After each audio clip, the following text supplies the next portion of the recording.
As the political drama intensifies and the nation watches closely, all eyes are now on the Senate as the impeachment trial of Vice President Sara Duterte moves forward, where, as they say, the truth will come out in the end. This report. Not only senators, but the public will also serve as judge in the anticipated impeachment trial of Vice President Sara Duterte, according to former Senator Richard Gordon. Lahat ng ebidensya lalabas. At napapanood sa TV, parang telenovela yan. So makikita, uy, nagnakaw pala talaga. Hindi ba ipaliwanag kung saan dinala yung pera? Lahat yan lalabas. At ang tao ang maghuhusga. Gordon said that if senators fail to base their decision on the evidence to be presented, it could result in a public backlash.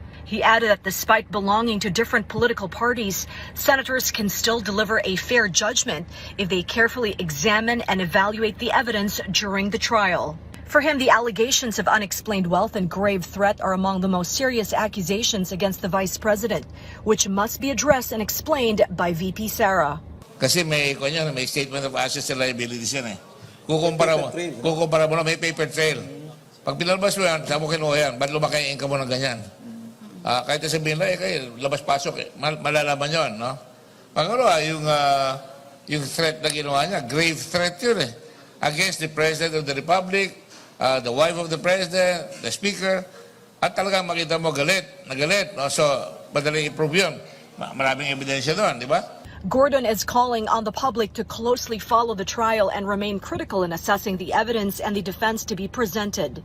Meanwhile, following the receipt of the writ of summons by the camp of Vice President Duterte from the impeachment court, according to one of the House prosecutors, Representative Terry Redon, it must be answered based on the articles of impeachment.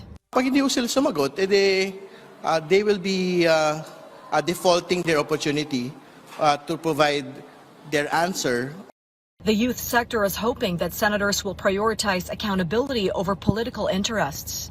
Although the trial is set to begin on July 6, the spokesperson assured that the prosecution panel is already prepared to represent the public. Lagi pong 100% handa ang House Prosecution Panel. Ang ginagawa lang po ngayon, nagsasanay sila na nagre-refresh ng mga kaalaman at kakayahan na i-represent yung mamamayan. While Manila 3rd District Representative Joel Chua, who will also sit on the prosecution, confirmed that the impeachment pre-trial is expected to commence on June 15. This is Sharms Espina from the National TV Network for a new and better Philippines.